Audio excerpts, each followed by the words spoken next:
শুধুমাত্র বিএনপি জামাতের আন্দোলনের সরকার পরিবর্তন হয় নাই। বিএনপি জামাত 16 বছর চেষ্টা করেছে, ব্যর্থ হয়েছে, পুরানো রাজনীতি ব্যর্থ হয়েছে, যার ফলেই কিন্তু আমাদের উত্থান, এবং এই আমাদের উত্থানের ফলেই কিন্তু এই প্রেক্ষাপট রচিত হয়েছে।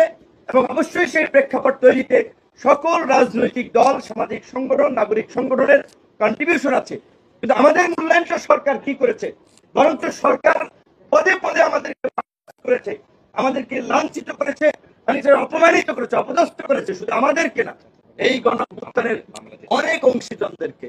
কাজে এই বিষয়ে আমরা সরকারকে বলে এসেছি, বিপদে পড়লে আমাদেরকে ডাকবেন, সচিবালয়ে আনসার ঠেকানোর জন্য আমাদেরকে ডাকবেন, সচিবালয়ে ছাত্ররা ঢুকলে আমাদেরকে ডাকবেন, সরকারের বিরুদ্ধে যখন প্রোপাগান্ডা হবে সেটা মোকাবেলা করার জন্য আমাদের ডাকবেন, আর প্রোটেকশন দিবেন একটা দলকে, কিংবা বিভিন্ন ক্ষেত্রে 2-4টা দলকে নিয়ে আপনারা কাজ করবেন।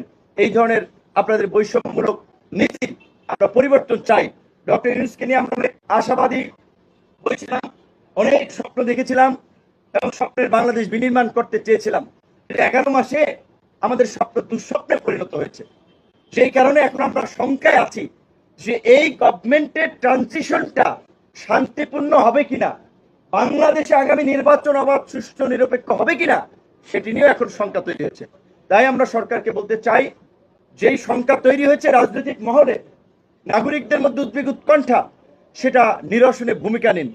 অনতিবিলম্বে নির্বাচনের জন্য এই উপদেষ্টা পরিষদকে পুনর্গঠন করে একটা দক্ষ, শক্ত লোকদের সমন্বয়ে উপদেষ্টা পরিষদ পুনর্গঠন করে একটা উপদেষ্টা পরিষদ নিয়ে সামনে যেন আপনারা অবাধ, সুষ্ঠু, নিরপেক্ষ নির্বাচন করতে পারেন, সেই ব্যবস্থার দিকে যারা, এবং পরিষ্কারভাবেই যারা এই সরকারের পার্ট ছিল, সে উপদেষ্টা কিংবা বিশেষ সহকারী, তারা কেউ আগামীতে কোনো নির্বাচনে অংশগ্রহণ করতে পারবে না।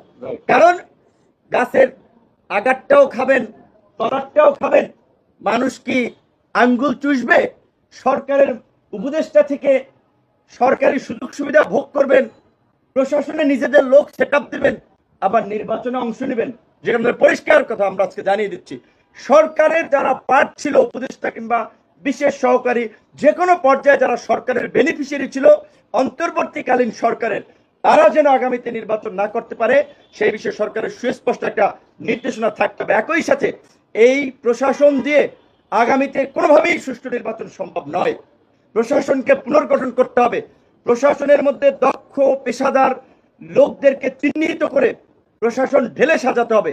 আজকে দেখেন, সচিবালয়ের মতো স্পর্শকাতর জায়গা, সেন্সিটিভ জায়গা, যেইখানের জন্য 2-3 স্তরে নিরাপত্তা থাকা দরকার, সেইখানে আজকে ছাত্ররা কিংবা ছাত্রদের সাথে দুর্বৃত্তরা ঢুকে যাচ্ছে, গাড়ি জ্বালিয়ে দিচ্ছে, ভাঙচুর করছে। এই ব্যর্থতায় তো স্বরাষ্ট্রমন্ত্রীর পদত্যাগ করার কথা ছিল। স্বরাষ্ট্র মন্ত্রণালয় কিংবা সরকার যদি তার সচিবালয়কে সুরক্ষা দিতে না পারে, তারা কিভাবে দেশকে সুরক্ষা দেবে? কিভাবে 18 কোটি জনগণকে সুরক্ষা দেবে? কিভাবে নির্বাচন করবে?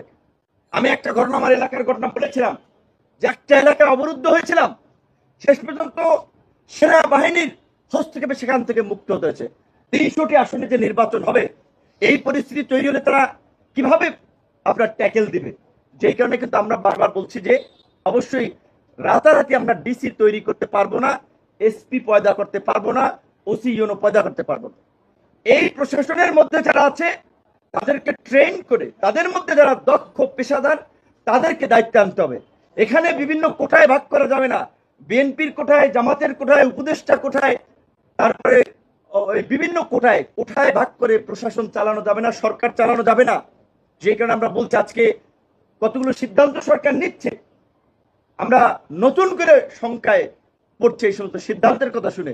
জাতিসংঘের মানবাধিকার অফিস খোলার সিদ্ধান্ত সরকার দিয়েছে,